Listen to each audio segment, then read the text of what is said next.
movies at last. Looks like it, Aunt Mattie. Huh. What, Dad? Hello, son. Well, daughter, how was the moving picture tonight?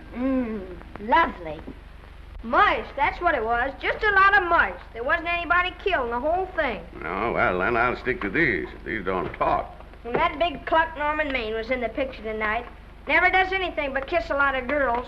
Norman Maine is one of the best actors in pictures. You and your movies, that's all you think about. You shouldn't be allowed to go to them at all if you're asking me.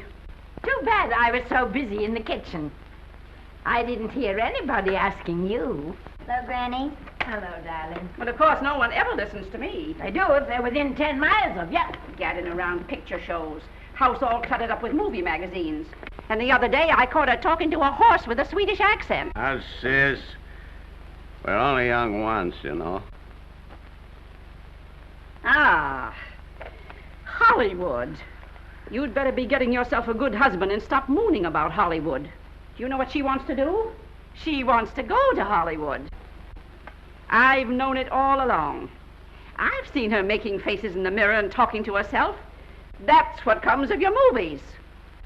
Why, what would you do if you did go to Hollywood? I'd be an actress. I would, I tell you. I've always known I could. Guys, wouldn't it be wonderful to have a movie star in the family? Oh, Miss Blodgett, may I have your autograph? You may not know it, Alec, but you're practically on your way to bed. Oh, Miss Blodgett, you're my favorite actress. Won't you tell me the secret of your success? Oh, let me alone. I asked her, what's come over you? I'll tell you what's come over her. She's just a silly little girl whose head has been turned by the movies. And the sooner she forgets the whole thing, the better off she'll be. Why will I be better off? What's wrong with wanting to get out and make something of myself? What do you do that's so much better? Just because you're satisfied to sit here all your lives, you think you can laugh at me. Well, someday you won't laugh at me. I'm going out and have a real life. I'm going to be somebody. You know, if it was spring, I'd say give her a good dose of sulfur and molasses.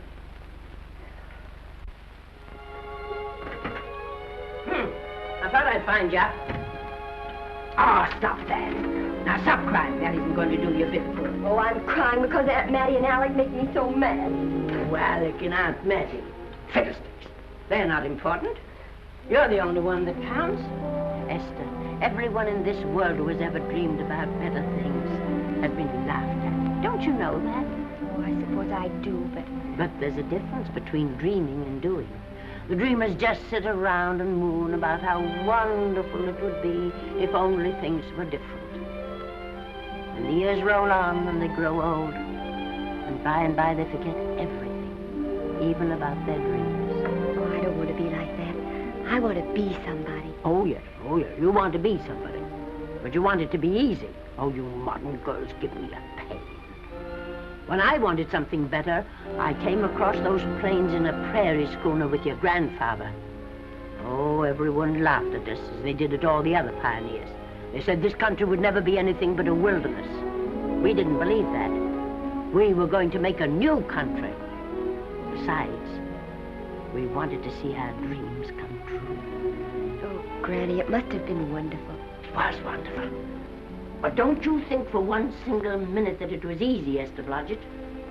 We burned in summer and we froze in winter. But we kept right on going and we didn't complain because we were doing what we wanted to do.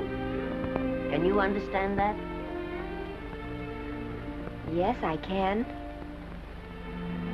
Could you do it? Could you do it even if it broke your heart?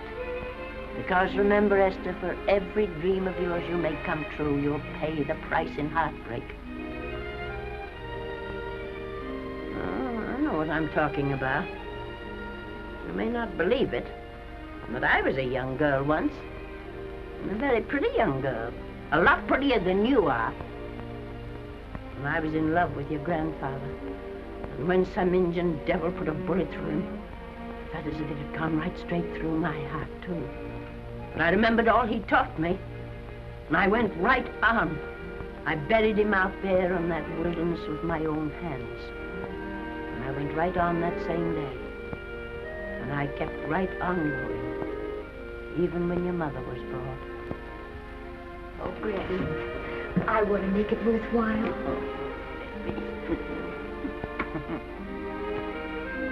You know, Esther, there'll always be a wilderness to conquer. Maybe Hollywood's your wilderness now. From all I hear, it sounds like it. But if you've got one drop of my blood in your veins, you won't let Mattie or any of her kind break your heart. You'll go right out there and break it yourself. That's your right. Here. Oh, here. Stop that nonsense. Here. Take this and go to your Hollywood. Oh, I can't take your money. Well, why not? It's your savings. Well, I was only saving up for my funeral. Now I don't think I'm ever going to die. Oh, Granny, how can I ever thank you? By giving me your word of honor that you'll never tell a living soul where you got that money. I promise. Remember, if you do, I'll have you arrested for robbing me.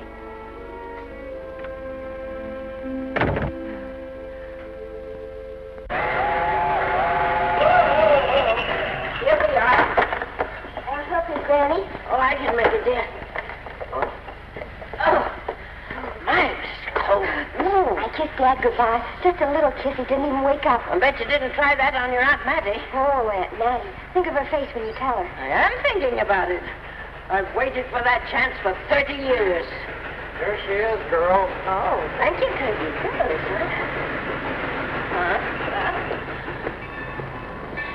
Well, come on.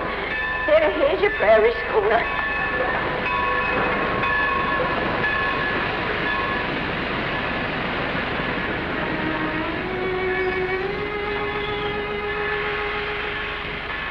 All aboard. Oh, Granny. Go on. Goodbye, Granny. Goodbye. I'll be waiting for you in those movie pictures. Don't tell Mattie. You know, my eyes are not as good as they used to be, but my ears are all right. So you remember, talk up good and loud. All aboard. Bye. Bye. Bye, Granny. Bye.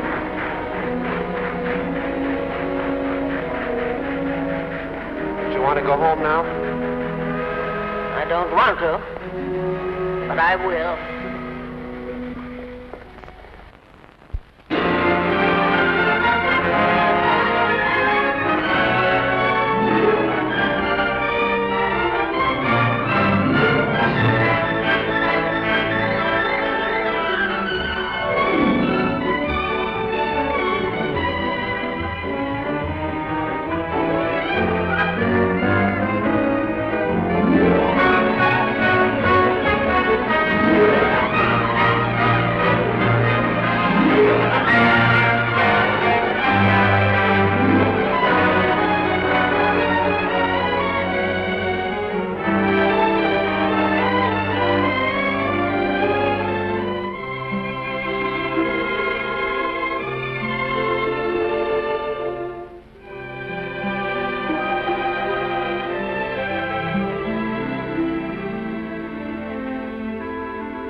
Good afternoon. Day, week, or month? Well, it's a little hard to say. You see, I'm going into the movies. Well, you better take it for a week. It'll break your jump to Beverly Hills. Are all the studios really near here?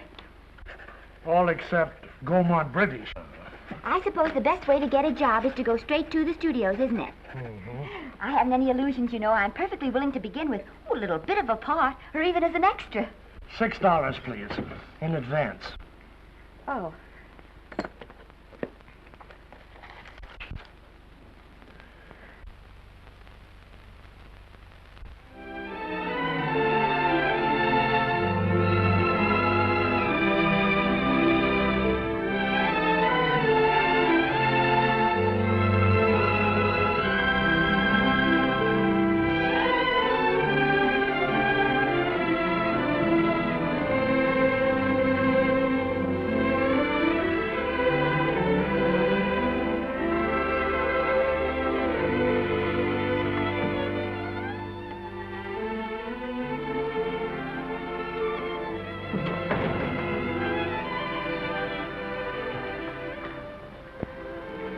I beg your pardon. I'd like to register for extra work. How long have you been in Hollywood? Well, it's about a month now. We haven't put anyone on our books for over 2 years. Come here. I'd like to show you something.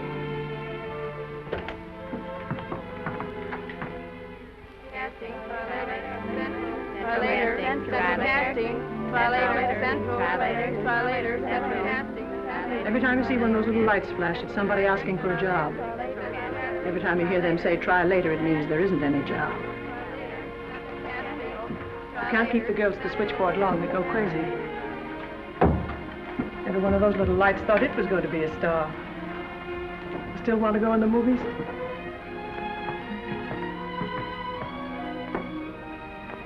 You know what your chances are? 1 in 100,000.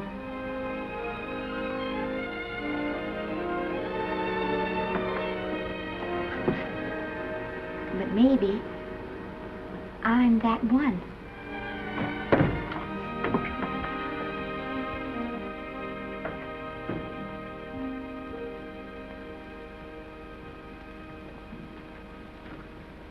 Any phone calls for me, Mr. Randall? Oh, no. Jesse Lasky and Sammy Goldwyn must be writing letters instead. How's the luck today? And there wasn't any. Maybe you don't go at it in the right way. Now take Danny McGuire here. He knows the ropes. Don't you, Danny? Sure, I've had him around my neck for years. Huh? What? Oh, Miss Blodgett. Danny McGuire, our new tenant. How do you do? Mr. McGuire is a big director. Oh, are you really? Oh, could you possibly use me in a picture, Mr. McGuire? Of course, I haven't had much experience, but I don't think that really matters if you're willing. And I Now really listen, feel that... lady. In the first place, I'm not a director. I'm an assistant director. In the second place, if I had any jobs to give away, I'd confer one on myself. And in the third place, you should have stayed back home in the first place.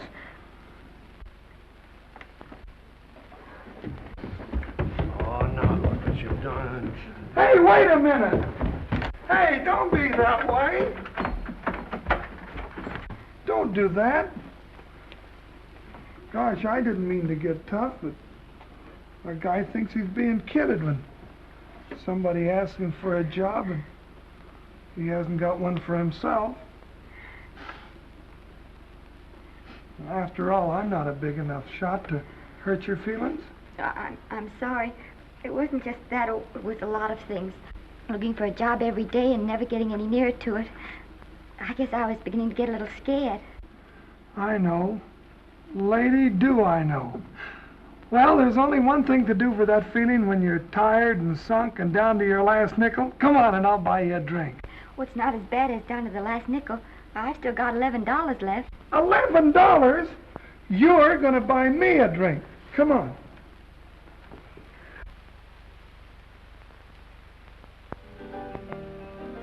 That's right, George. There's nothing like a little rum to take away that milk flavor.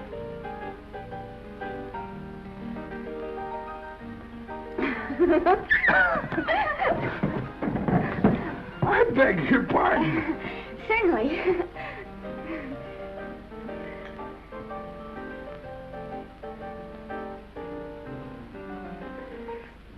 when I sign my contract, the first thing I'm going to do is see that you direct every picture I'm in. That's my pal.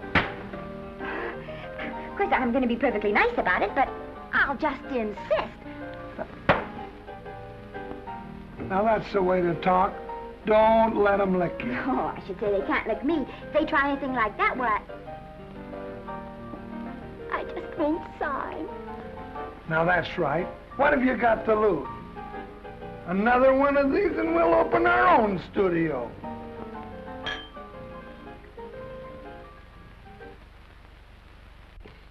Bill rendered $24. Past due. Remit without further delay. Me.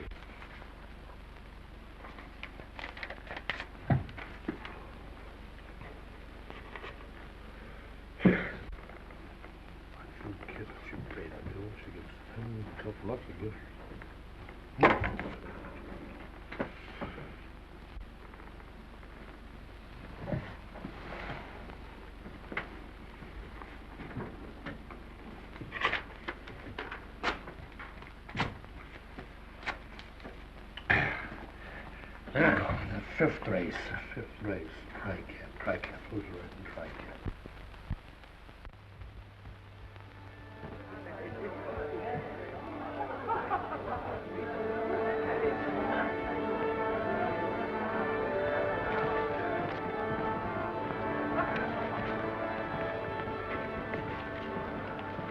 Hey, the program's going to be swell tonight. Now, you take this fella Beethoven. I'm a pushover for him. And Chopin, well, he's not so dusty either. But I kind of wish that once in a while they'd play something you could sort of go out whistling, you know, like blood on the saddle, blood on. Well, there's a tune. Hey, why don't you throw your hat in the air or something, can't you? This is a celebration. My job starts tomorrow. I know it does, and I think it's swell, Danny. Gee, I wish you were in on it, too. But, oh, no, it would have to be a war picture. One of those big novelty numbers, a war picture without any beautiful women at the front. Oh, well, something will happen soon. Maybe. Why don't you go home, kid? Oh, Danny, I can't do that. I came here, and I've got to stay. Well, now, if it's on account of money, I can... Oh, thank you. You've given me enough already. Anyhow, this is no time to be worrying. This is a party. Look at all the people. Everybody in the world. Look. That's Norman Maine.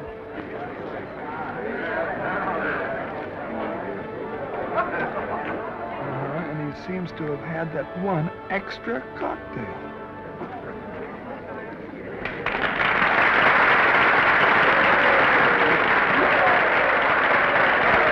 Oh, thank you. Sit down, you dope. That's for the orchestra leader.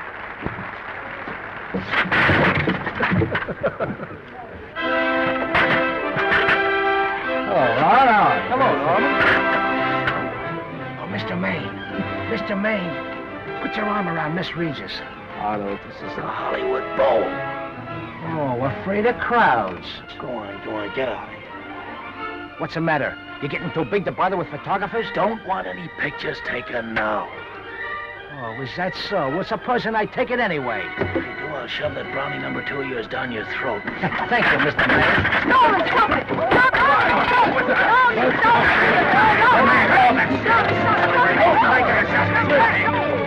Take it easy, Mr. Just calm down. Normie, come back and sit down. Everybody's laughing at you.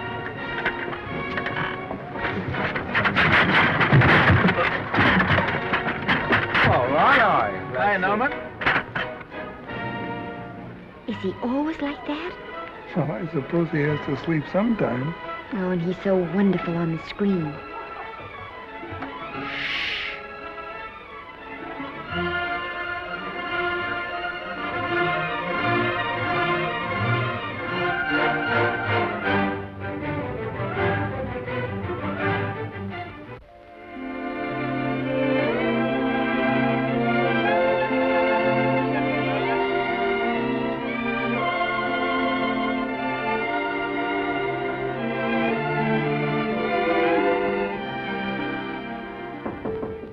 Come in.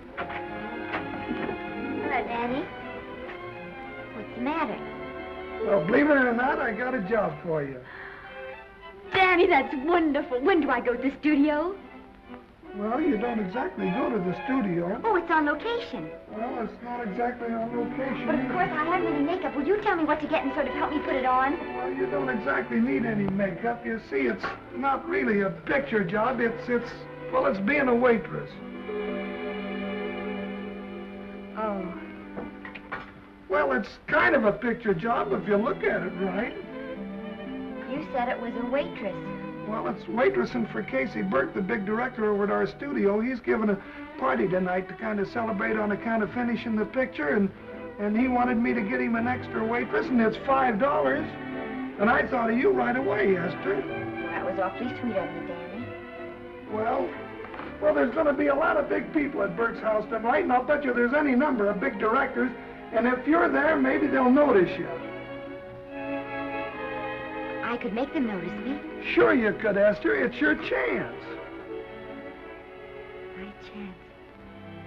All right, Daddy, I'll do it. Oh, but I can't. I haven't got the right things to wear. To wear? Oh, yeah. Now, you don't think the wardrobe department's right next to my office for nothing, do you? A perfect fit.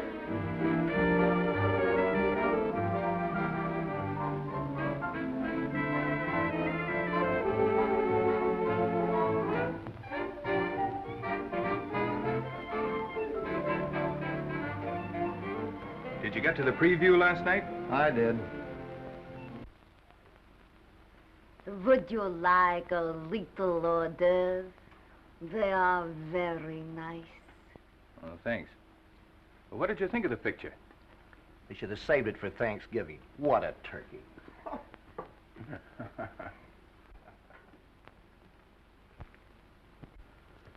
Will you have some hors d'oeuvre? You do like hors d'oeuvre, don't you? I don't think there's anything so enjoyable as hors d'oeuvre before supper, and these are rarely delightful.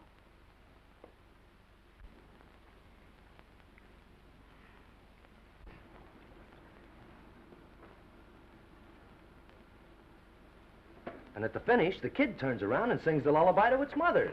Pardon the big boys, but would you like a little hors d'oeuvre? They say they're the best in town. Don't tell me. I know. Mae West.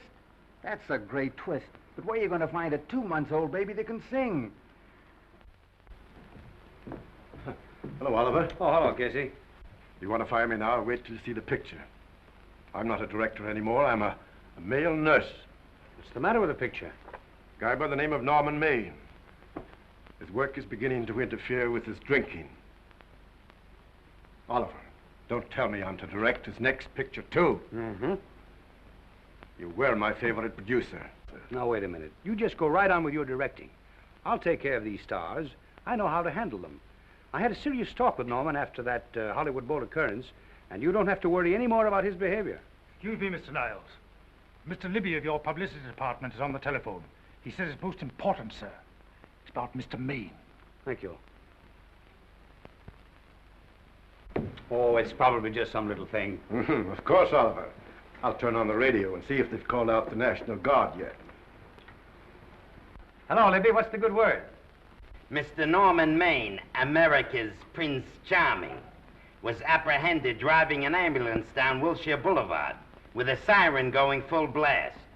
He explained he was a tree surgeon on a maternity case. Well, will it be in the papers? No, it won't be in the papers.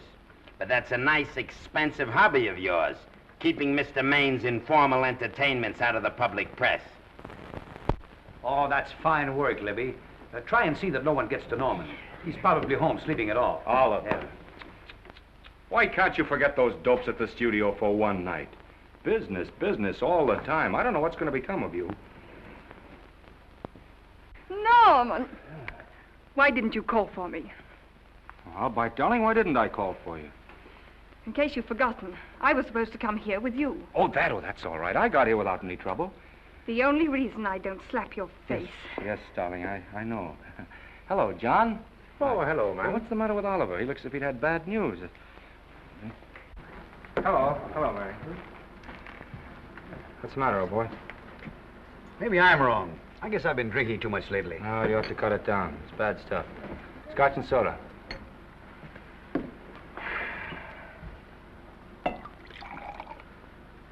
Come on.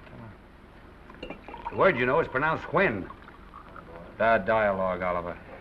I'd rather not watch this. You know best. Soda. Thank you. Oh. Go ahead and say it. I've got it coming to me. Don't make it tougher on me, Norman. I don't want to stand here and preach, but take a look at my side of it. I'm trying to make pictures with you. I know. Costs are going up and the grosses are going down. No, it isn't that. I've made lots of money with you, and I can afford to take a loss. But I hate to see you going the way of so many others. Why don't you get Lloyd's to insure you against me? You can't get insurance against a man forgetting who he is. You're a great star, Norman, but there's nobody so big that he can afford to have people refuse to work with him. Who doesn't want to work with me? You... Quiet. Listen, I know plenty of people who do. Yes, and so do I. But your real friends can't stand seeing you start to fall apart. What do you mean by that? The first signs are always the same. Not being able to remember your lines. Cameraman struggling to cover your hangovers. And all because you have to have a good time. Every day and every night. Listen, I've warned you for a long time, Okay, Norman. Oliver, you're a swell guy. You won't lose any money on me. I'll promise you that. I'll be ready for the curtains when the time comes. When it does, here's my epitaph. And now I think I'll have a little drink. Scotch and soda.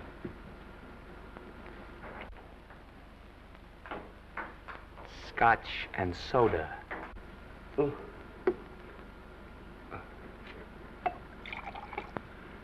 Come on.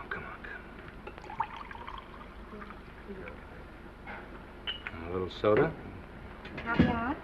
No, thank you. Yes, pardon me. Ah, lovely. No, I mean the caviar. Mm-hmm. No, don't go away. I'm starving. Really. Which would you take? Well, I don't know. You know? I don't know either. It's hard to choose. Well, I think I'll take caviar. Mr. Maine doesn't care for any more. Do you know me? No. No, Normie doesn't care for any more. I think I shall get very drunk indeed.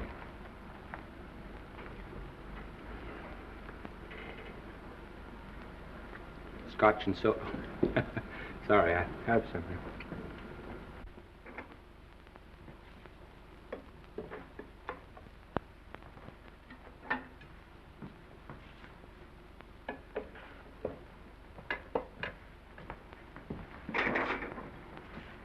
Oh. Mind if I help?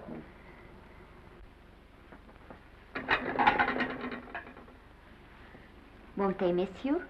Oh, no. They'll just look under the table, and when they see I'm not there, they'll forget the whole matter. Hey, what's your name? Esther Blodgett. My name's Maine. I know. You do? Ah. What's so funny? I was just thinking about all your fans and how surprised they'd be to see you here helping me put plates away. Oh, they don't know my finer side. They'd be pretty envious of me, meeting you this way in person. Oh, you do. Well, tell me, are you disappointed? Yes. Oh, now you've done it. Oh, never mind that. That makes the room look lived in. Tell me, why are you disappointed? I was sitting behind you at the Hollywood Bowl the night you didn't want to be photographed. Yeah. I'm told I crept into many a heart that night. Oh, I can never explain this. You know, you have very pretty hair. You better get out of here. And a sensitive mouth. And a charming little dimple. Precisely why are you here instead of with the rest of the guests? I'm just trying to be helpful. I see. Are you sure there's no other attraction? Well, it might be that my old mania for putting plates away is coming back on me. It's rather odd. I always know where I can find you if there's a pretty girl around. It's not only odd, it's embarrassing. You're being deliberately insulting, Norman. I've put up with this for long enough. Dear, don't lose your temper. Remember, we must try to keep the voice low. I know you'll excuse us if we go on with our work.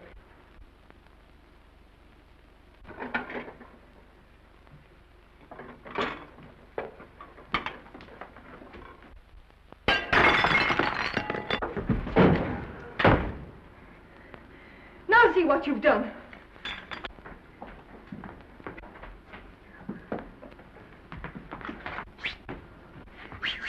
Come here. Help me up. Are you hurt? No more than usual. Come on, the wolves are on us. We gotta get out of here. Oh, I can't. The dishes aren't finished. Oh, yes, they are.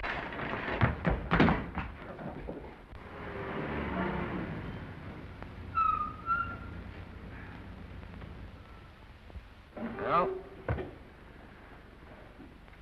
I bet I know what you're going to say now. What? Good night. Good night, and thanks. Hey, wait a minute.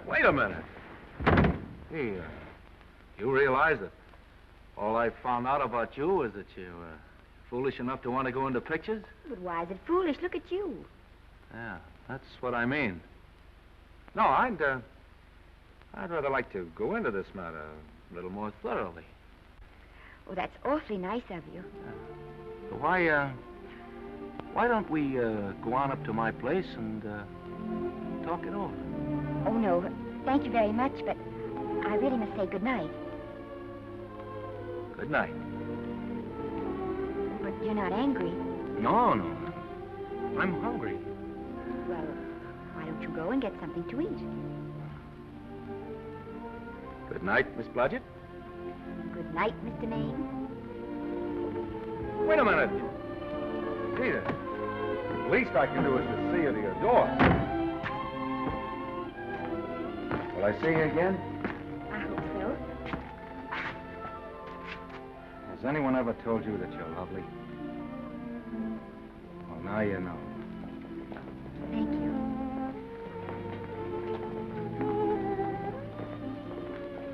This is hard to say, but I want to say it anyway. You know, on the screen, I'm a, you know, in private life, I'm a, you know. But whatever I do, I still respect lovely things. And you're lovely. You understand? Yes, I think I do. And it isn't that bump on the head that's doing this. Well, I'm glad.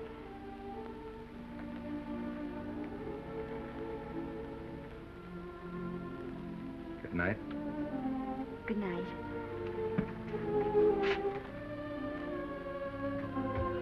Hey! You mind if I take just one more look?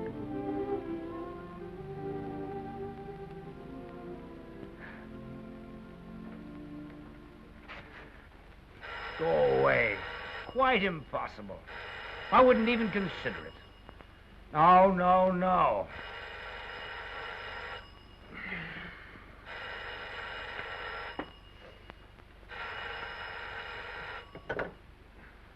Hello? Who is it? Who? Norman? What have you done now? You're not in jail, are you?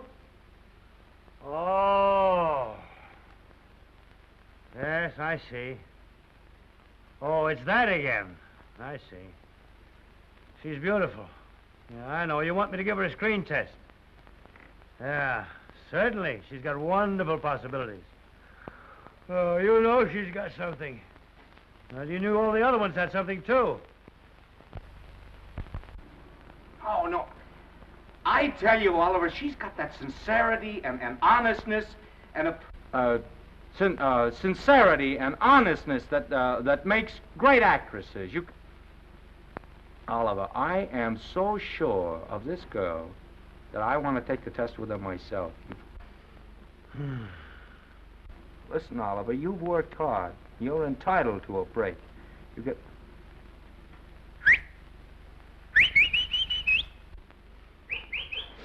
Yes, I heard you. Anything.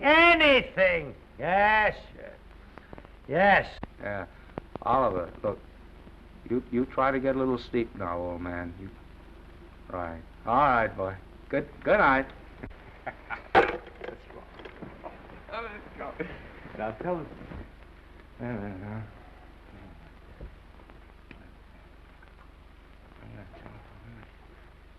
Telephone book. Telephone book. What is it? Where's that telephone book? Hey, Oliver, telephone book. Over here.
Yes?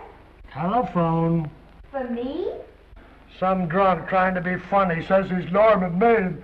Oh, thanks. I'll be right down. And this Blodgett, would you give him a message for me? Tell him it's 3 o'clock in the morning!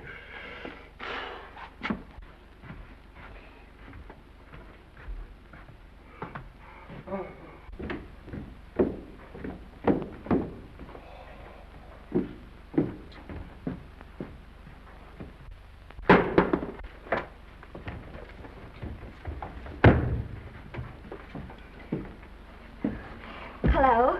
What?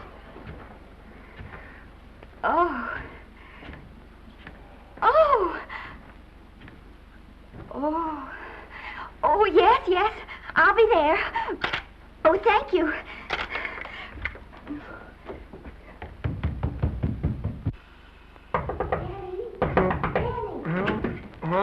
Daddy, what do you think? I'm going to take a test tomorrow, and Norman Main's helping me do it. I'm taking one, too. Garble's assisting me.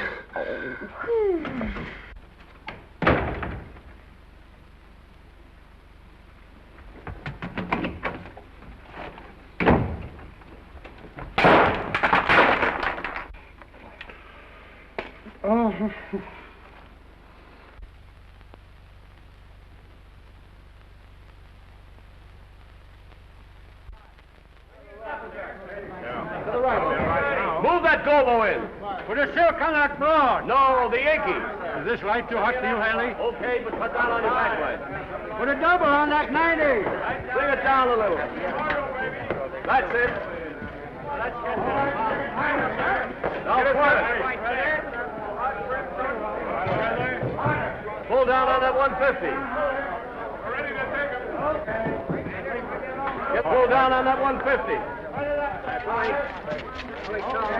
Okay. Come here and get this thing. Run it here.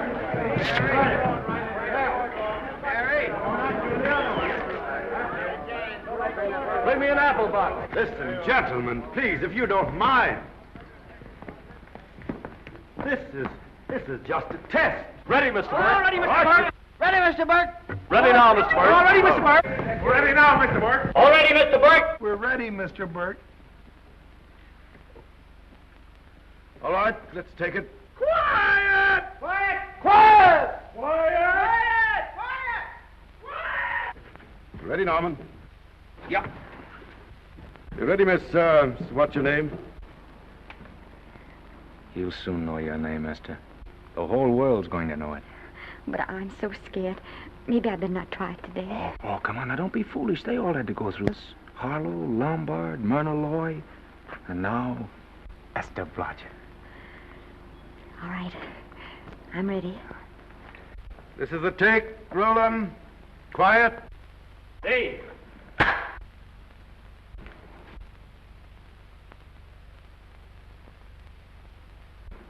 I may as well tell you that my whole organization thinks I've gone a little nuts to sign you.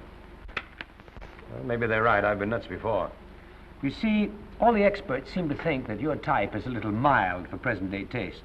But I rather believe that tastes change, like eyebrows. And I think that also like eyebrows, tastes are going back to the natural. You look like a nice girl. I think I'm going to like you. That's not important.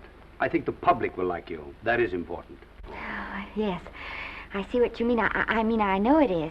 Only don't think it's going to be easy. Nothing you really want is ever given away free. You have to pay for it. And usually with your heart. Someone else told me that once. But you still have to work it out for yourself. Oh, well, all this is just a long way of saying, I'm glad you're with us and good luck to you. And now I'm going to turn you over to our demon press agent, Libby. Don't let him frighten you. He has a heart of gold, only harder. And for the love of Pete, learn to close your mouth and keep it closed, even in your love scenes.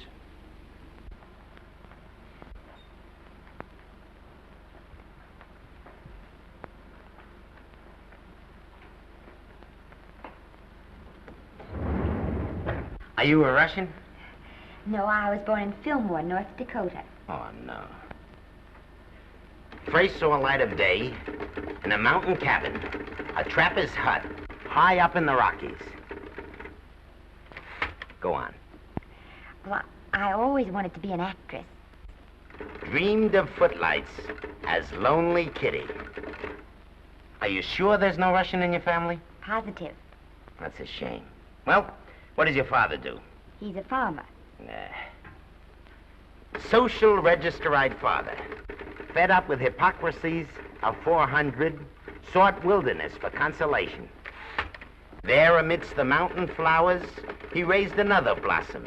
His lovely little daughter. What's your name? Esther Victoria Blodgett.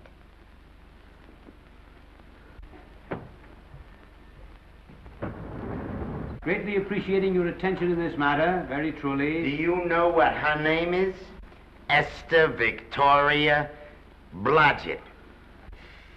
Hey, we'll have to do something about that right away. Esther Victoria Blodgett. Well, that Blodgett's definitely out. Let's see, Esther Victoria, Vicky. How about Vicky? Oh, I think that's terribly cute. Let's see, Vicky. Vicky what? Vicky, pronounced Vicky. See, Esther, Besta, Sesta, Desta, Festa. Oh, that's very pretty. Jester, Hester, Desta, Lester. Vicky Lester. Oh, I like that. Say it. Vicky Lester. Say it again. Vicky Lester. Say it again. Vicky Lester. Say it. Vicky Lester. Say Vicky Lester. Vicky Lester. Vicky Lester. Vicky Lester. Vicky Lester. Flash! Oliver Niles Studio discovers new starlet, a Cinderella of the Rockies. Her name is Vicky Lester. Those who have peeked tell me she couldn't be more divoon. The face of an angel and such natural talents. Her voice is a symphony. Her very walk, they tell me, is enough to drive men mad. Not that way.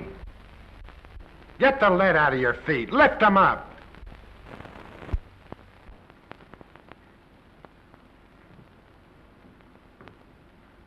That's better. It's terrible, but it's better. The quality of mercy is not strained. It droppeth as the gentle rain from heaven. Cease. Through the mouth, my child, through the mouth. The nose is for smelling roses. Proceed. Does she have to look surprised all the time?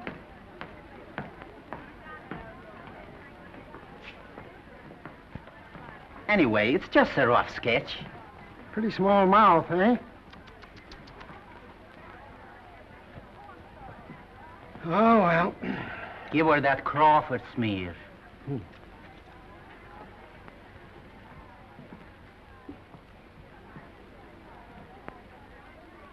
This'll give her that Dietrich. Yeah.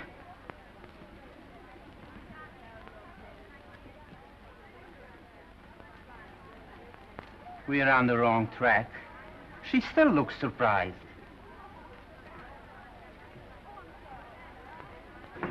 Listen, dress people. We're shooting on the set this morning, not in the commissary. Now, come on, snap into it. Acme Trucking Company? No. Mr. Smith is not in.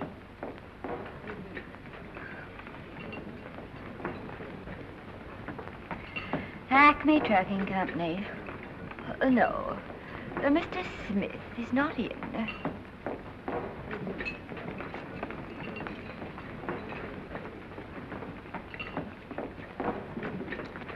Good morning. What can I bring you, Mr. Maine? That just shows how long you've been here. Neighbor, bless you. How soon are you and I going to be married, huh? I don't know. You'll have to ask my mother.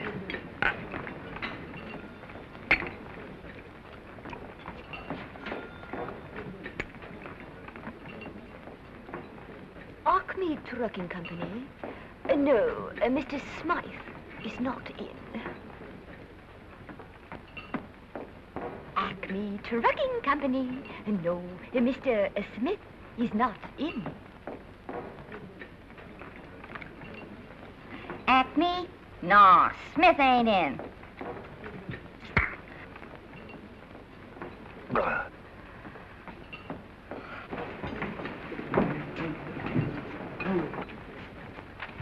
Acme Trucking Company? I'd like to speak to Mr. Smith, please. Mr. Smith is not... Oh, Norman. What's all this between you and Smith? I've got a part. It's only one line, but it's in the picture. So it's ambition that made you break that date with me last night. Well, I had to be here so early this morning, and So did I. I had to stay up all night to make it. you've started your picture, haven't you? No, we're still in the testing stage. You can't seem to get the right girl for the lead. Gee, you'd think with all the girls there are that... Yeah, I know, but this one's got to be different. She's got to be little and cute and sweet and intelligent. Well, blow me down. What? Well, close my tired old eyes. What is it? Hold everything. Come on. Come on.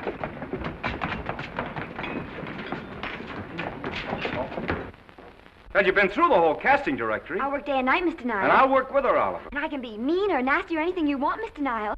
If she clicks, Oliver, you've got a star overnight. Okay.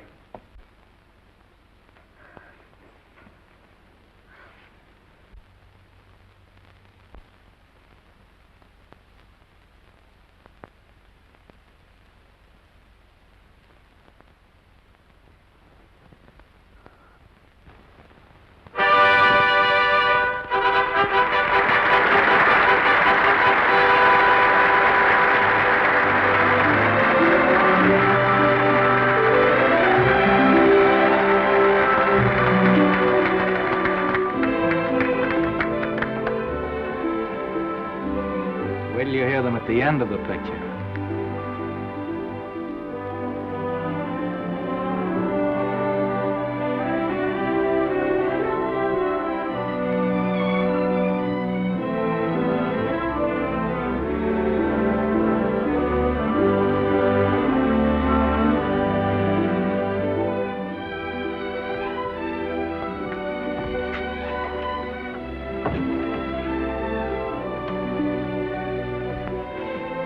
Do you think we were noticed? By no one. They're much too busy playing at croquet. I've loved you all my life. But we only met 2 days ago. That's when my life began.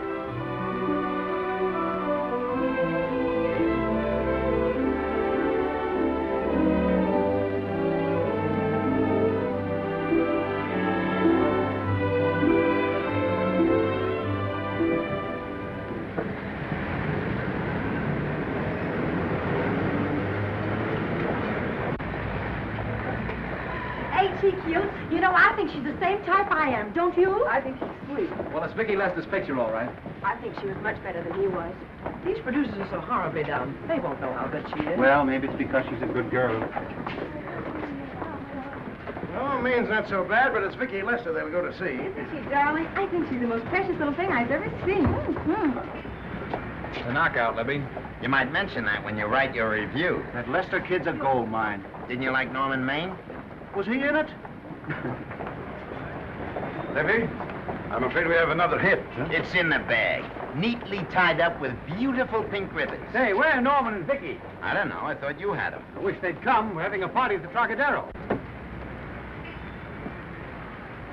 Isn't it thrilling running away from people? Norman, it's so exciting, So new. A star is born. Come on, run.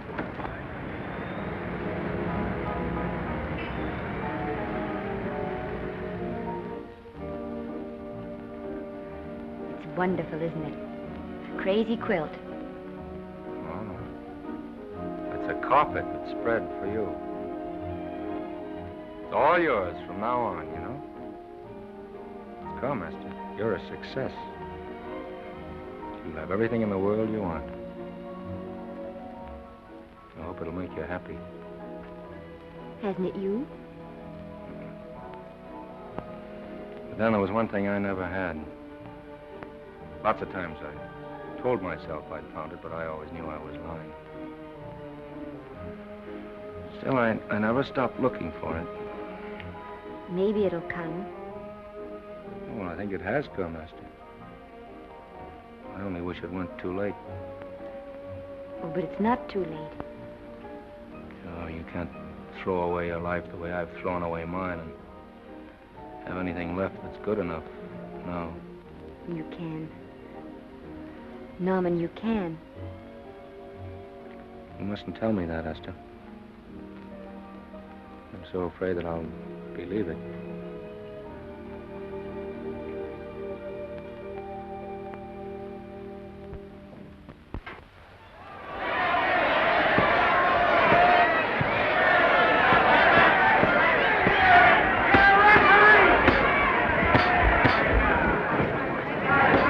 Garcia. Shoot your right. Swell, isn't it? Lovely. What's Garcia getting? Can't you hear me, Garcia? Shoot your right!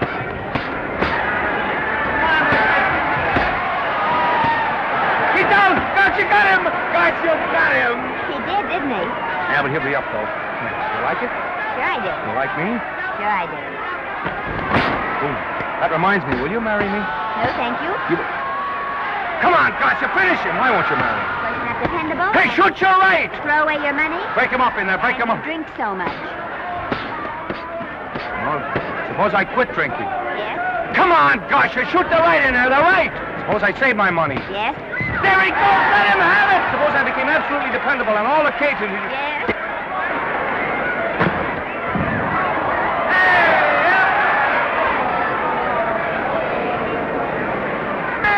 Garcia, he's got him! He's got him! He certainly did.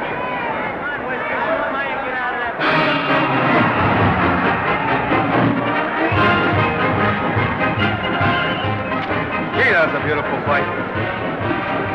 Norman. What, dear? Falls after me if I said I'd marry you? No, certainly not. I was just supposing.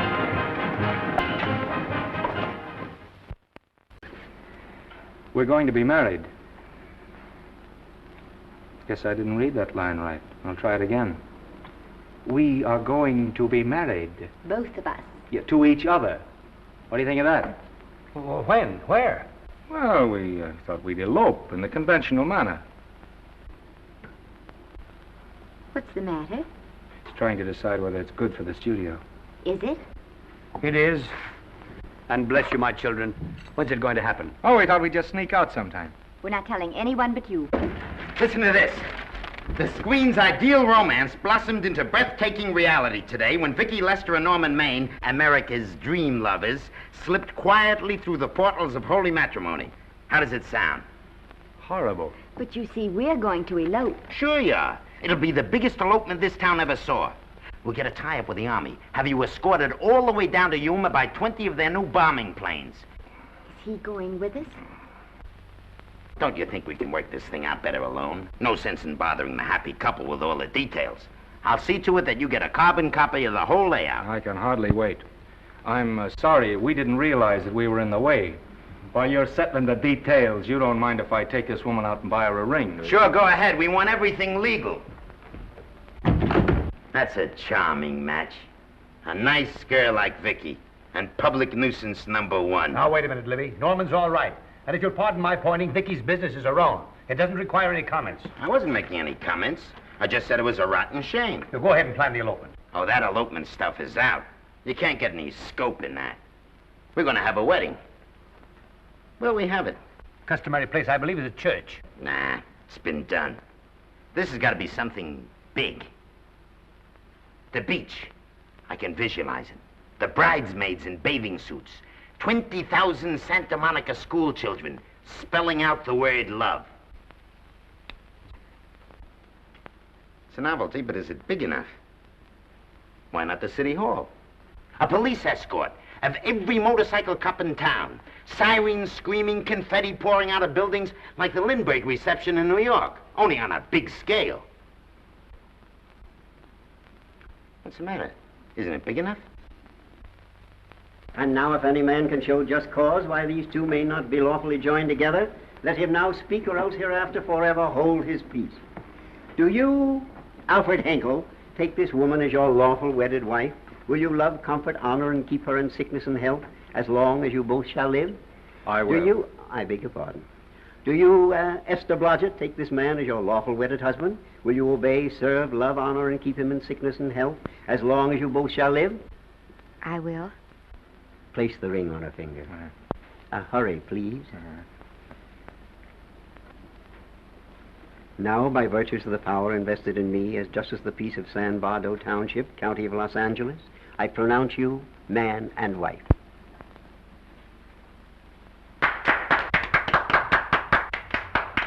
Quiet!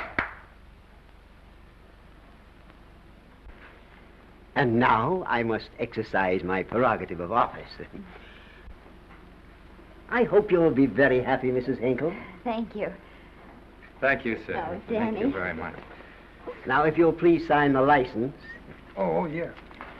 You know, Mrs. Hinkle, I can't help but believe I've seen you somewhere before. Oh, really?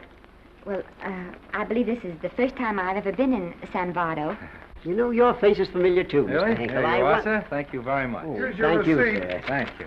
Goodbye. Goodbye. See you again. Yes, goodbye. No, I don't mean I'll see. Oh. Yeah, I think he got by with it. But it was close. That JP was just beginning to remember where he'd seen us. Well, anyway, we got away from Libby. Hello, Toots. If you will be kind enough to glance between my shoulder blades, Mr. and Mrs. Henkel, you will find there a knife buried to the hilt. On the handle are your initials. Lovely to have seen you, Libby. Hold him, Hold him, Danny.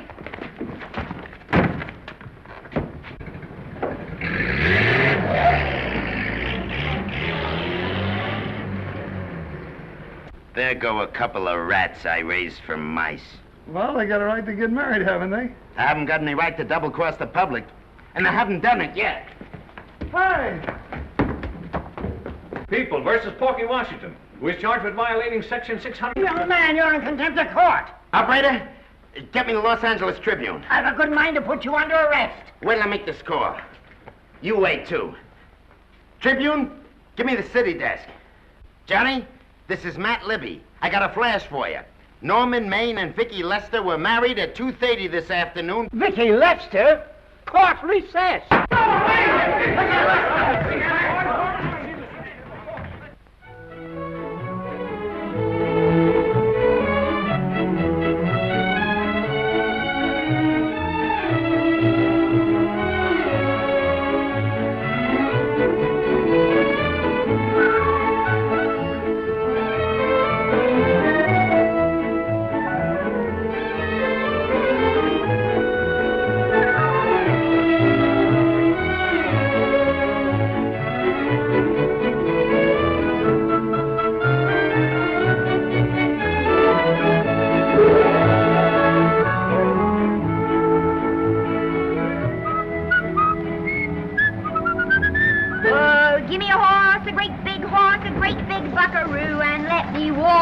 Wahoo! Wahoo!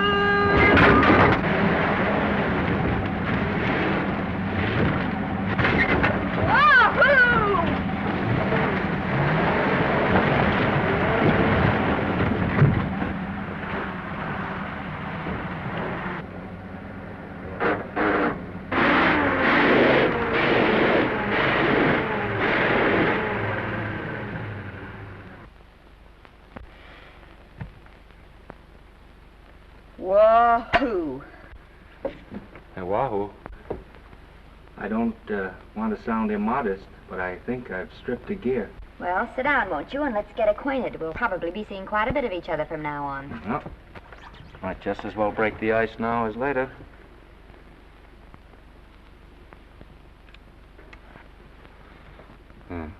Now we're old friends. Say, have I got time for a shower before dinner? Plenty, if you can find the shower. I never can remember where that thing is. Does it pull out or slide under? Here, I think I can find it. No, it's the linen closet. Here it is. Nice work. Oh, half the time those things are just luck. I'll see if I can disinfect this steak.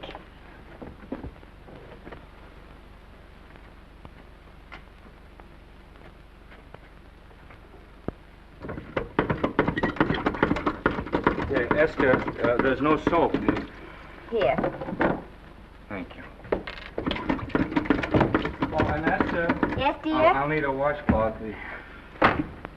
How you fix the cigarettes? And you know I never smoke underwater. Hey, what do I do to make this thing work? Pull that gadget at the top and pray for rain. Well, I can't reach it. I can't get my hands up. If you've gone in there with your arms down, you'll never get your bath. Unless you're a contortionist. Yeah, well, I'm not a contortionist, and don't throw that up to me now. You knew it when you married me. Will you close this door, please?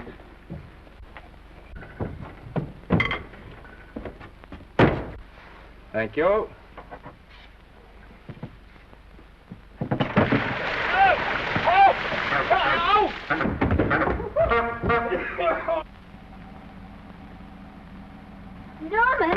Norman, here comes the car. You got it?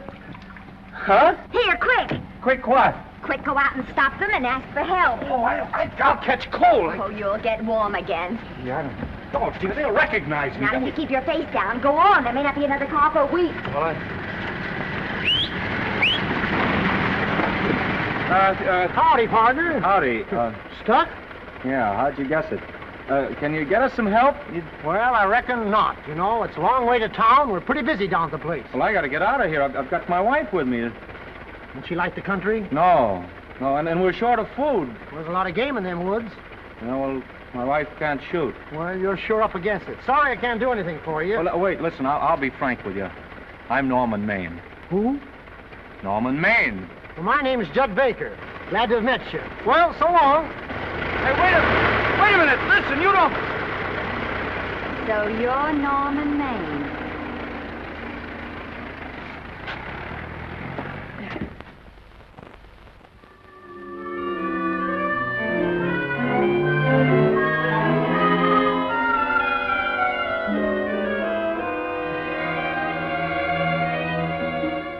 I got my prestige to look out for.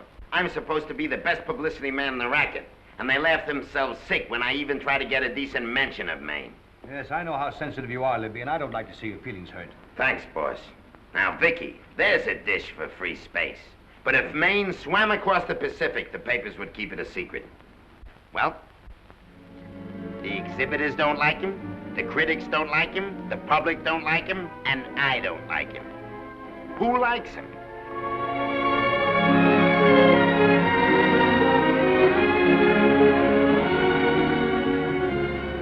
Oh, but darling, this is almost too much of a surprise. And there I was in my touching innocence, thinking we were going to live at the beach house. Oh, we'll still keep the place at Malibu. But this is special. This is our castle. It used to be in the air, you know? Well, we'll never use any ugly words like contracts and pictures and careers. When we come in those gates, we'll check the studio outside. Come on, I got another little surprise for you.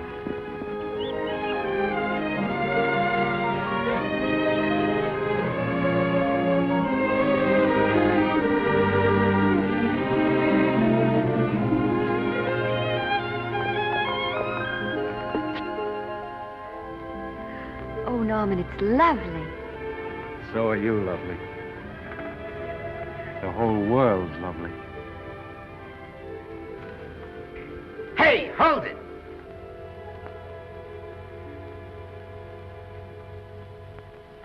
That's it. Caption: their honeymoon never ends. All right, let's get some pictures. Now, if the bride will sit here and the groom stand behind her, we'll have something unique. Now let's go after something different. You sit down and she'll stand up.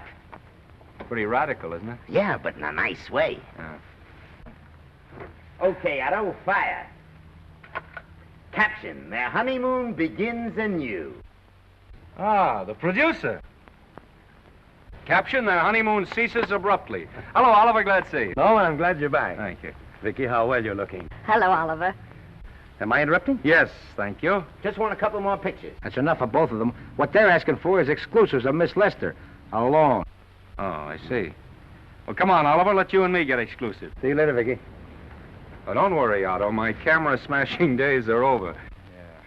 They ain't your only days that are over. Oh, hold that, Miss Lester. Gorgeous. Well, Oliver, how's the dividend situation? Very pleasant. I think we'll show $2 million on the next quarter. Oh, good. Smart move of mine to sell my stock, eh? Oh, well, when you need money, you need it.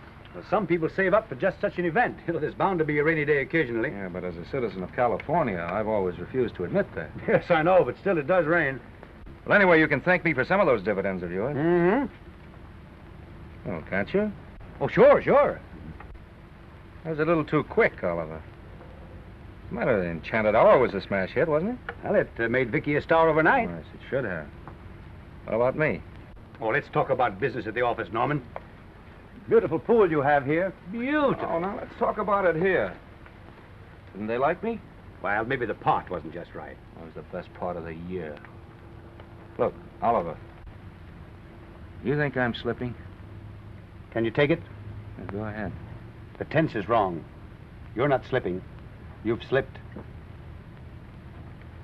Oh, my fan mail's still big. Norman. Fans will write to anybody for a photograph. It only costs 3 cents for a stamp, and that makes photographs cheaper than wallpaper. But every 25 cents they pay for a theater ticket buys them the right to be a critic. And your last few performances, Norman, have not pleased your critics. You remember I told you I'd be ready for the curtains when the time came? Here it is. Let's call off the contract, no hard feelings. We're not quitting, either of us. There's no explaining these things. We've all seen how the public turns. Maybe we can turn them back. I've got a swell script lined up for you. About Esther. If you think that I'm going to get in her way... Well, as a matter of fact, as it happens, there's no part in this story for her. I'd more or less planned to star her in a picture of her own, with that young Pemberton opposite her. He's coming along nicely. Good for young Pemberton. All right, Oliver. We'll make a try at it. Let's hope it's not too late.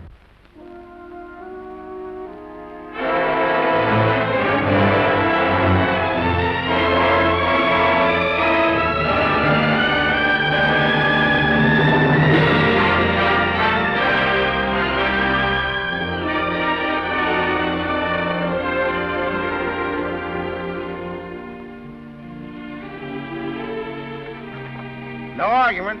I'll buy those. Huh. The screen's most finished actor. I'll say he's finished. He keeps them away in droves.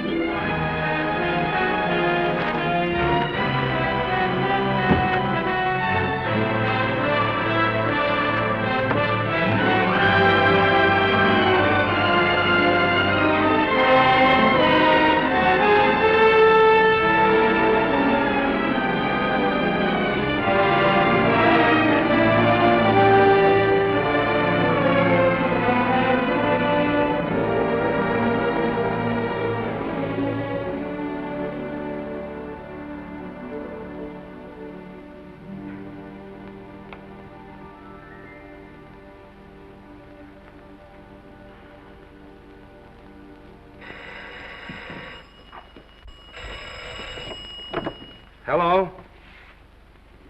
No, Miss Lester isn't home as yet. No, I'm not the butler. But I can take a message just as well as he can, honest.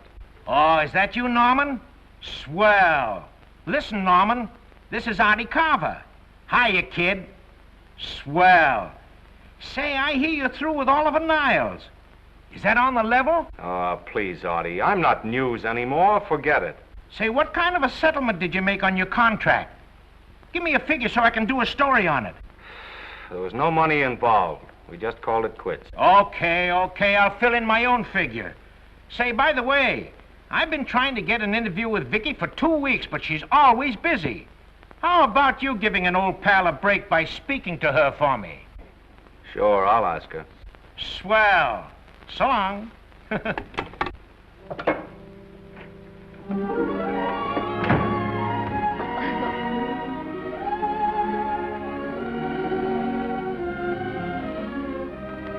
I didn't mean to be late, darling, but Casey wanted... All right. You're here now. What's new today? Nothing. Haven't been out of the house.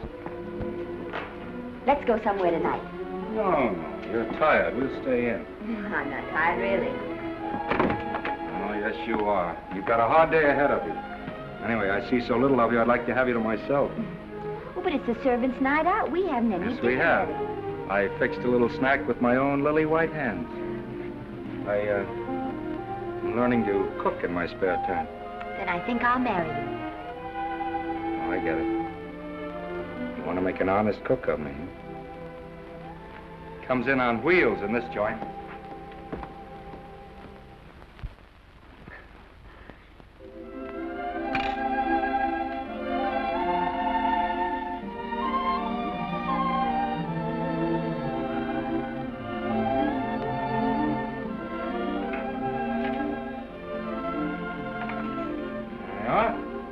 How's it look? Wonderful. Huh? That's what I thought. Now then, don't be formal, just pitch in. Yeah?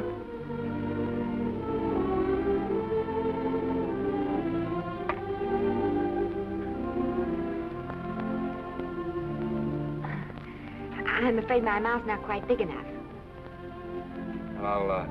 I'll measure it next time and make them to size. A little hard to lift, too.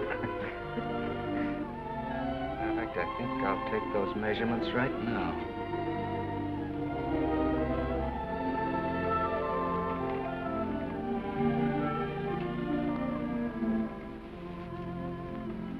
And that's what I wait for. All day. That's why I rush home without even changing my costume.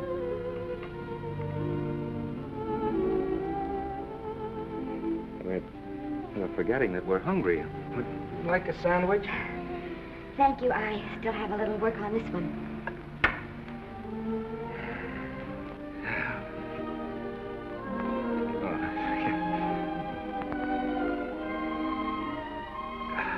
Norman, will you unhook my dress? I can't breathe. Mm-hmm. You know, all the time I thought it was the kiss that made you breathless. A lot of hooks, hmm? Uh-huh. Why don't you have a zipper? That's a good idea. You got it? Oh, yes.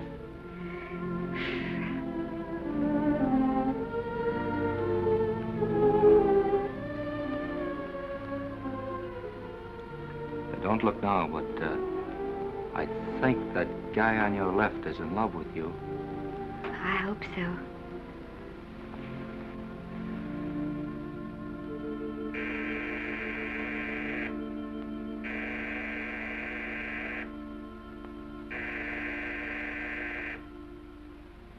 It's the doorbell.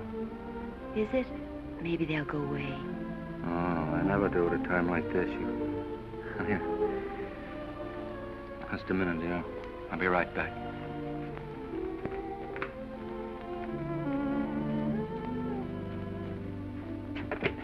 Does Vicky Lester live here? Yes. I got a package for her. I'll sign for it. Who are you? I'm her husband. Oh, sure. Sign right here, Mr. Lester.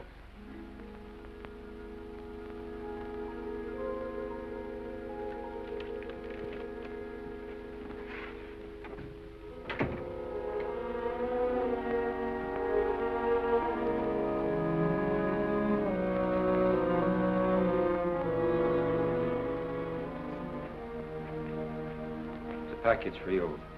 Oh, by the way, I forgot to tell you, they want you for a benefit to Shrine Auditorium next Wednesday night. I told them I'd ask you. And, Oh, darling, I don't want to hear about that now. Well, you better wait till I finish before I forget them all. The Academy dinner secretary phoned. She wants to know if you want a table reserved for you. Oh, yes, Artie Carver called and asked if I'd use my influence with you to get him an interview. I told him I'd try. That was all, I think. Oh, Norman, let's don't talk about those things now. We're forgetting the wonderful food you prepared. Well, I'm not very hungry now. I think I'll fix me a little drink, But, Norm...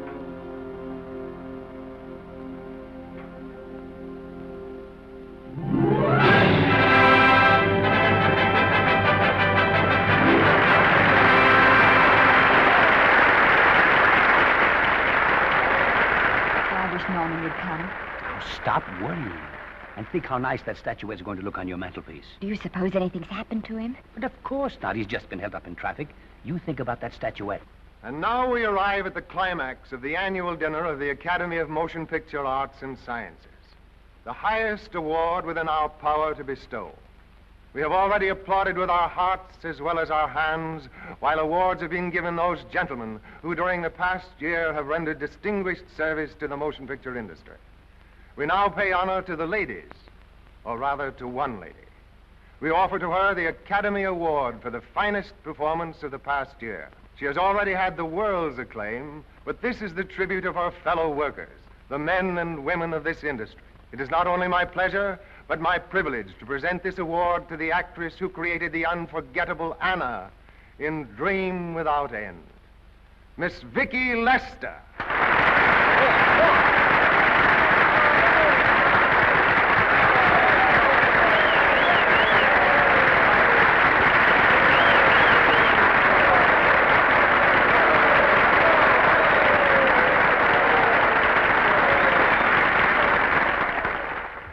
What more can we say, Miss Lester? This says it all for us.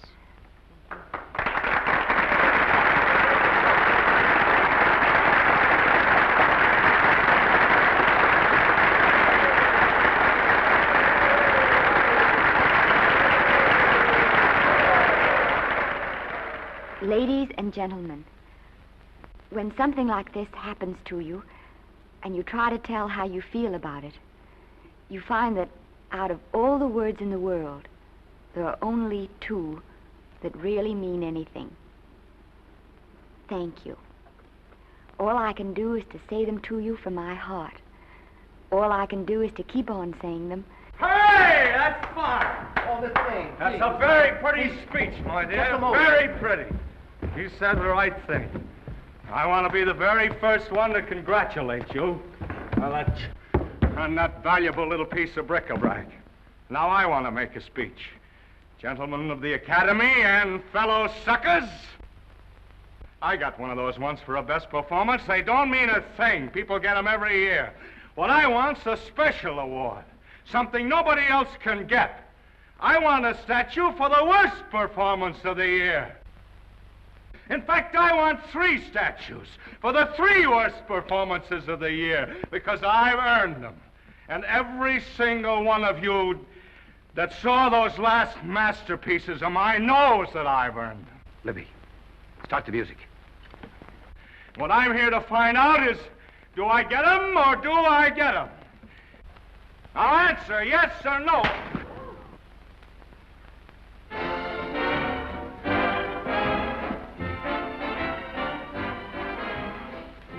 Norman, darling, let's go and sit down.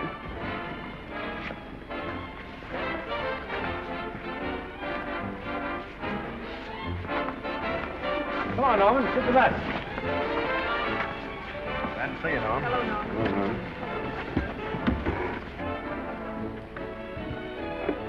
Well, Norman, how are you? Hi, Oliver. My dear, do let me congratulate you. You must be terribly proud and happy tonight. Thank you.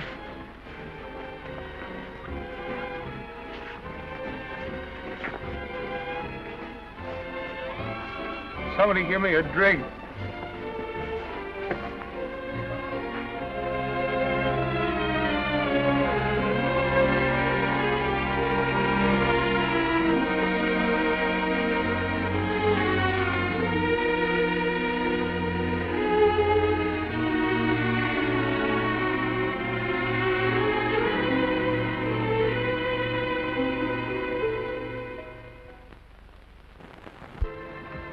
Oliver, it's nice of you to come to my dressing room. Vicky, how are you? I've missed you. Everyone's missed you. Have a nice trip. Well, a 3-month tour of the theater circuit scarcely comes under the head of pleasure. But the way they're screaming for your pictures all over the country. Miss Lester, if I may talk shop, you are a knockout. Thank you. It's good to hear that. You've been crying. A little. How's Norman?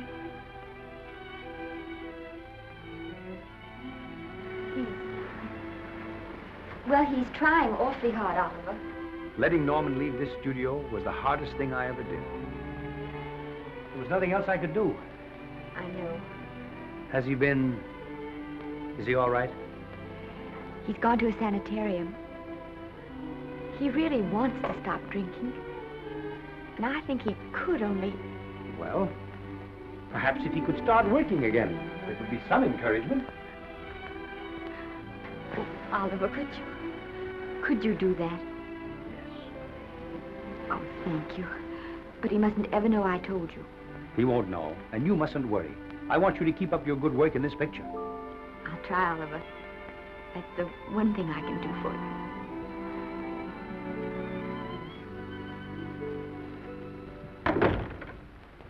If you'll just sit here, Mr. Niles, I'll have Mr. Maine brought down. Thank you. Brought down.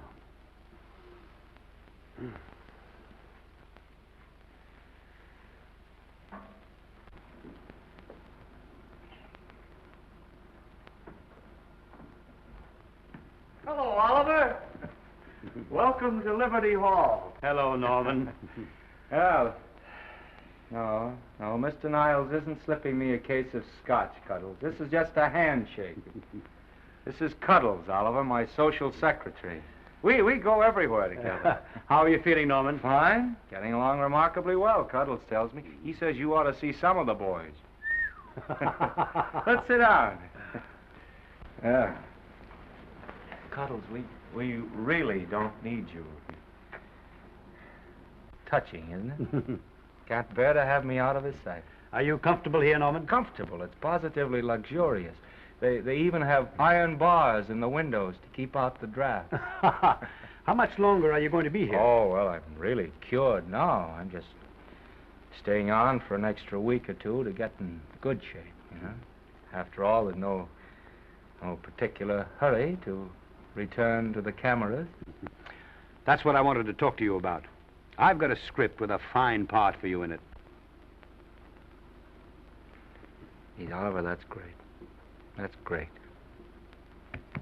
Who plays opposite me?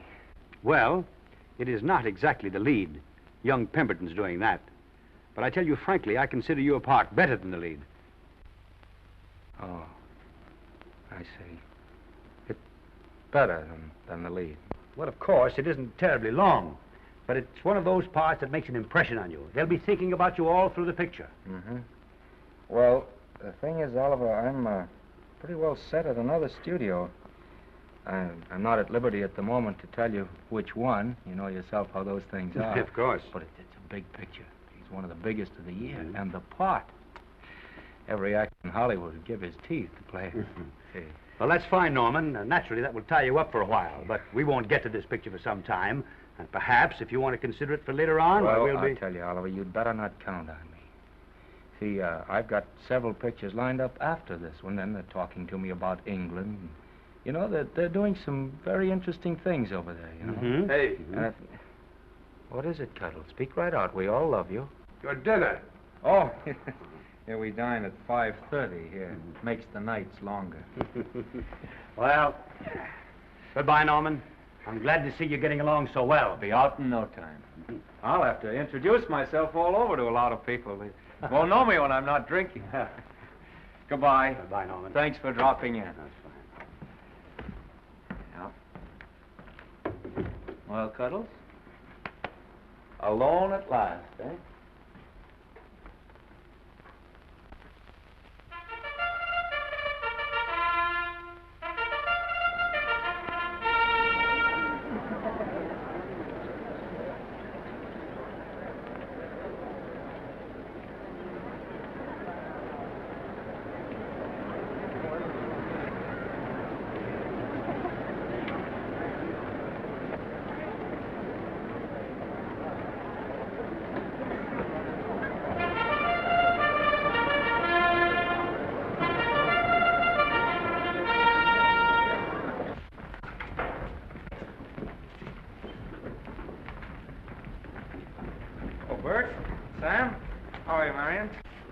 Hello. Hello.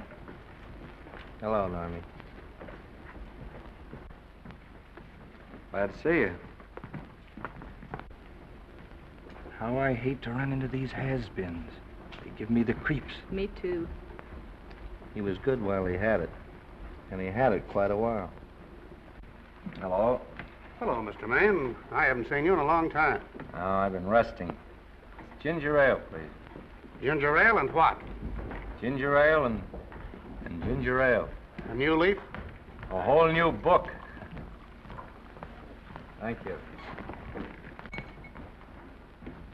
Scotch straight. Hello, Libby. Why, it's Mr. America of yesteryear. Do they let you wander about now without a keeper? Oh, sure. I'm a trustee now. Didn't expect to find you at Santa Anita. What do they do with the actors while you're away? Oh, they cut them into slices and fry them with eggs.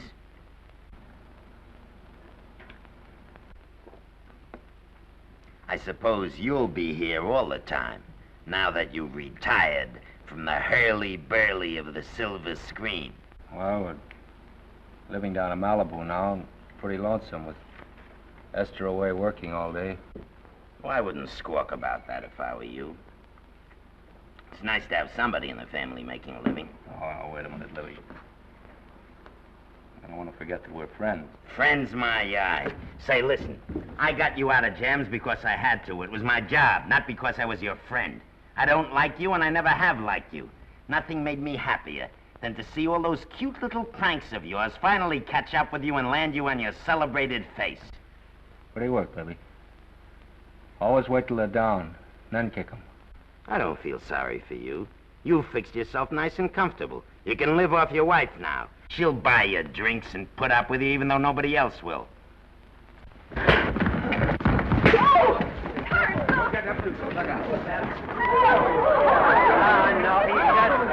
drunk again. Yeah, come on, drunk. Hey, wait a minute. Come on outside for you wise guys. I'm Norman Maine. Well, that's not my fault. Oh, don't bother to toss him out. He's harmless. All right, Mr. Libby, if you say so. Sure, let him go. What can he do? He can't fight any better than he can act. It's Norman Maine. Oh, he's drunk again. Why, he's been drunk for years.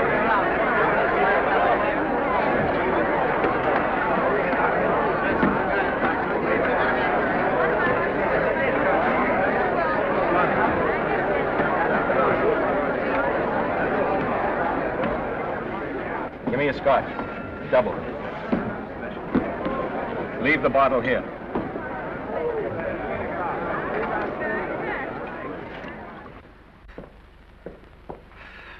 Vicky, you'll be ill. Why don't you try to get a little sleep? But he's been gone 4 days. 4 days and not a word.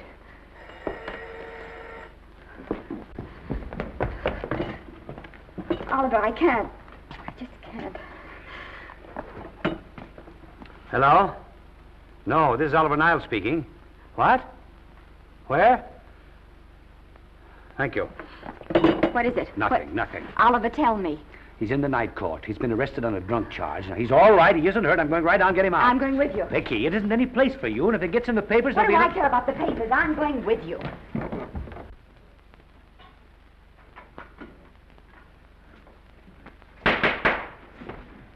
Division 30, Municipal Court, County Los Angeles, now in session. The Honorable Judge J. Parrish presiding. Be seated, please. Were you able to do anything? Judge wouldn't even see me. Ready, Your Honor.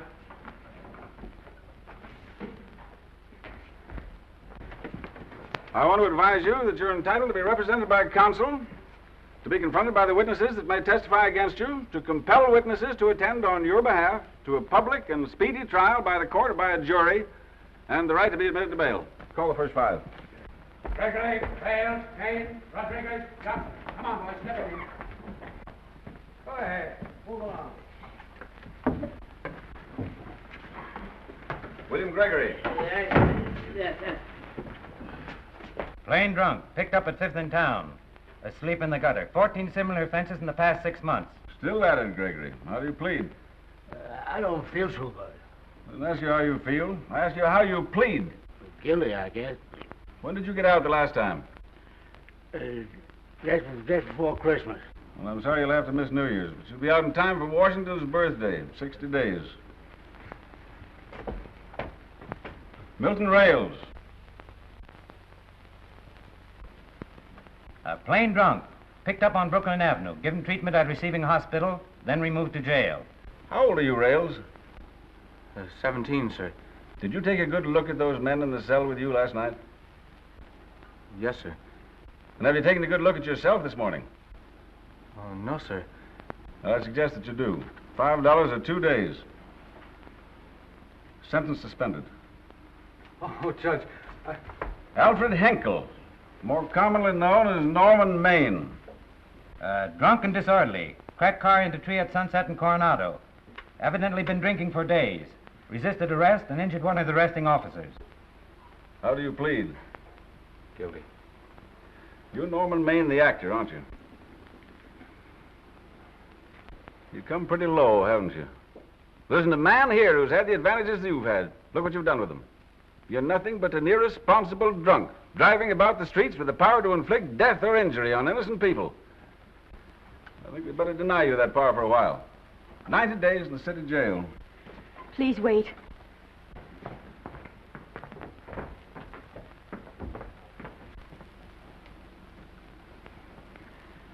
I'm his wife.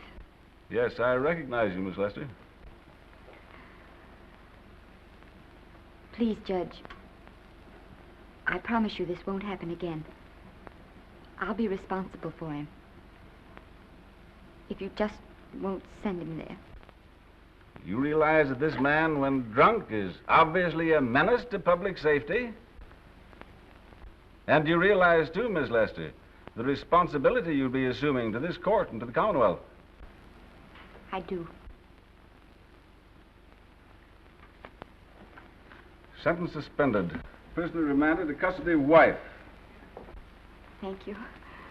You can get him at the jail entrance, madam. Jose Rodriguez. Plain drunk, picked up at 1st and Main, 2nd offense. How do you plead? I think I'm guilty, Your Honor. 60 days.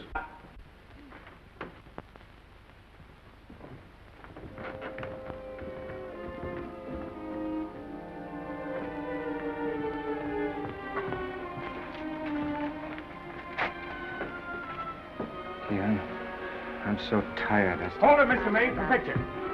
Oh, no. What please. about a statement for the press? Oh, no, please.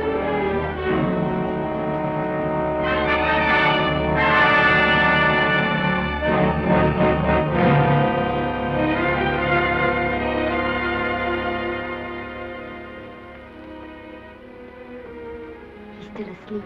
He's been asleep nearly all day. That's the best thing for him. Awful to see this happen to someone you love. And know in your heart that it can't get any better. I only know that all I can do now is stay with him and try to help him. So will I. And between us, we'll take care of him. You're very fond of him, aren't you, Oliver? And I'm very fond of both of them. Then I know you'll understand what I have to tell you. And after what happened last night, I think you already know what it is. I can't do any more pictures. I'm going away for good with Norman. But you can't do that, Vicky. You're at the very peak of your success. And you've worked so hard to achieve it. That's what's been wrong. Oh, I've thought it all out. Maybe if I hadn't been away from him so much, last night and what went before, it wouldn't have happened. Oh, I know it's too late to think about that now, but it may not be too late to go away with him and start over somewhere. It's your life you're giving up, Vicky. so I can try to give Norman back his. Can you honestly tell me I'm wrong to do it? No, Vicky. I cannot honestly tell you that. Then there'll be no more Vicky Lester.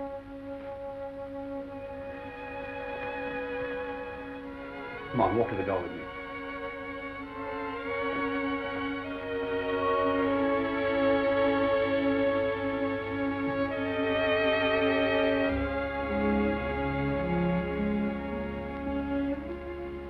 Goodbye, Vicky Lester. You were a grand girl.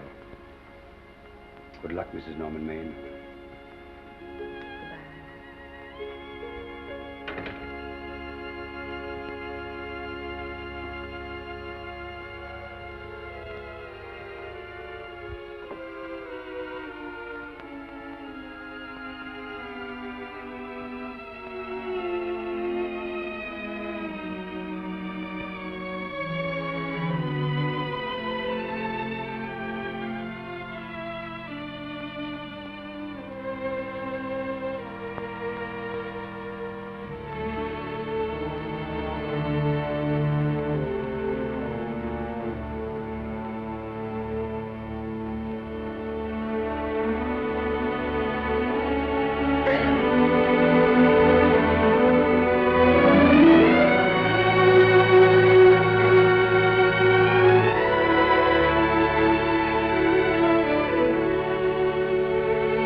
Darling,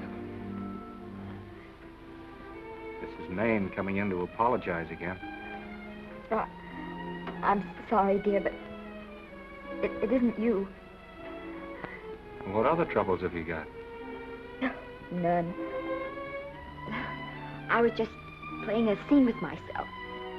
Now look, I'm just coming out of the jitters and you're just going into them. This is a swell household. Isn't it? I'll tell you what we'll do. I'll promise to brace up if you'll go on the wagon. I guess I have been drinking too much. And what I'm going to do, I'm going to be an athlete. You mean with great big muscles and everything? Well, roughly speaking. Gonna join the YMCA? It costs too much. And I'm going wading out in our front yard. Now? Sure. Would you like me to go with you? Sure, if you'd like to. No, me. I don't think I will. It might spoil this beautiful, natural wave. Yeah, I guess that's right. But, darling, look, could you have a hot toddy, some hot soup for me when I come back? Some hot soup? Yeah, and I'll make some of those nice sandwiches. Norman, do you have to?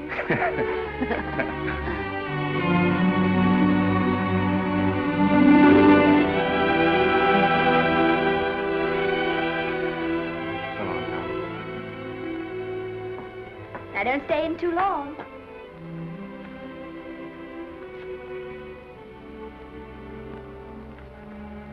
Hey! You mind if I take just one more look?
first drink of water he had in 20 years. And then he had to get it by accident. Pardon me. How do you wire congratulations to the Pacific Ocean?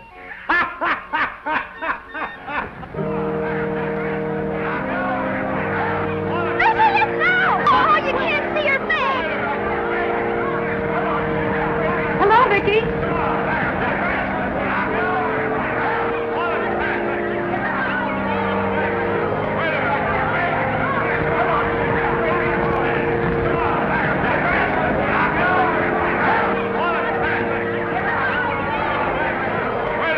Can't you? Come on, Vicky, let's see your face. Vicky, will you sign my book for me? Write Mrs. Norman May. Don't you care, Vicky. You get over it. Stand back, can't you? Don't you cry, dearie. He wasn't so much.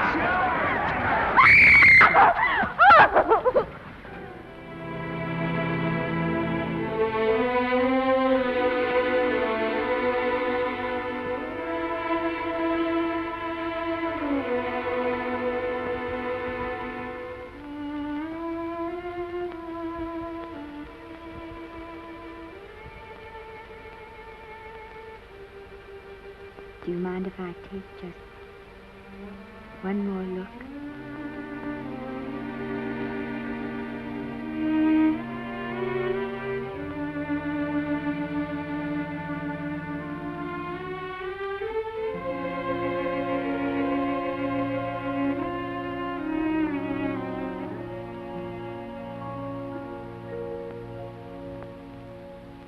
Here are the paychecks for the servants' graves. You'll find a very nice bonus in each one. Miss Lester asked me to thank you for your kindness and service. If there's anything I can do for the little lady, I should be glad to do it. She would appreciate your attending to the closing of the Beverly Hills house. Put down those trunks. Put it down, I say. Well, where is she? In the bedroom. Who are you? Oh, I'm her grandmother. Get out of the way.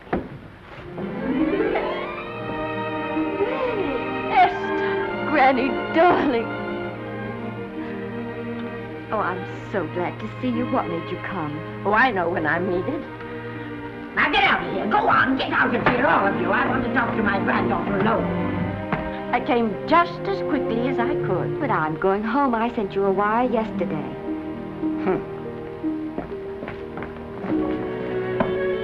Sit down. Is it true that you're going to quit the movies? I never want to hear them again. What are you running away from, little girl? I'm not running away. It's just that I can't go on. My heart isn't in it anymore.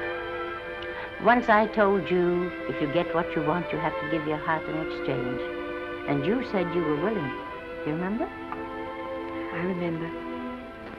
Well, it seems to me that you got more than you bargained for. More fame, more success, even more personal happiness. Maybe more unhappiness. But you did make a bargain. And now you're whining over it. I don't think I'd feel so very proud of myself if I were you, Esther. I'm not, Granny. But my mind's made up. And I'm sorry I gave you the money to come out here. It was just waste. Oh, but Granny... I was proud of you, Esther. I was proud to be the grandmother of Vicky Lester. It gave me something to live for. Now I haven't anything. I know. Oh, I want to be strong, but I can't go on. I can't.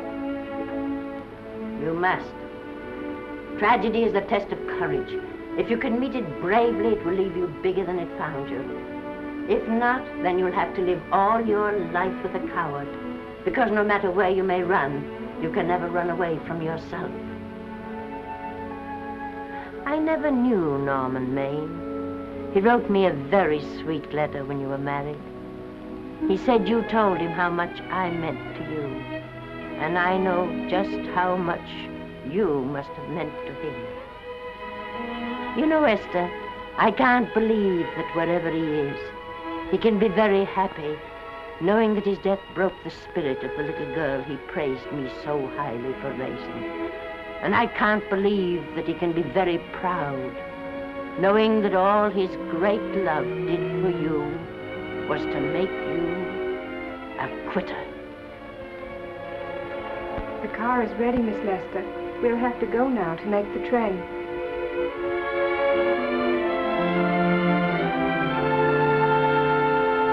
Put the car back in the garage.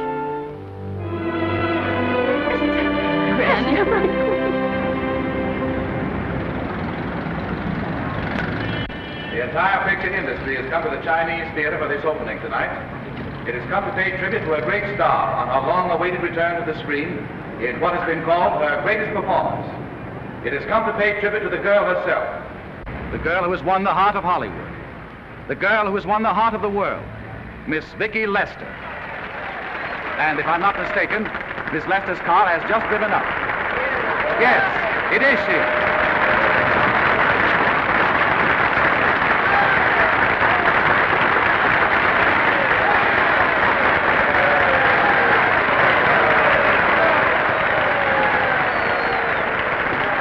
I hope this doesn't scare you too much. I scare very slowly, young man. Just smile, folks, please.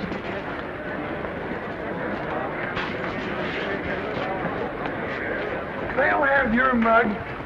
I mean your face plastered across half the papers in the country tomorrow.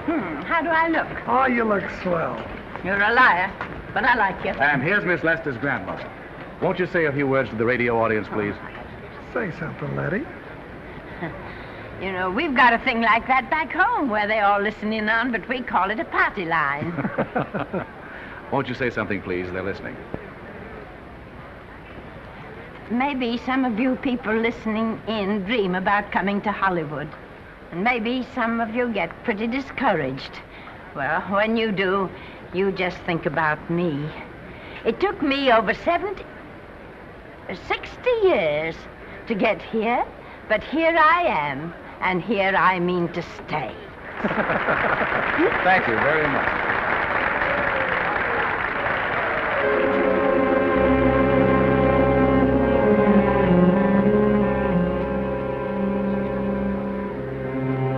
Miss Lester. This microphone is on an international hookup. Throughout the world, your fans are hoping that you'll say a few words to them.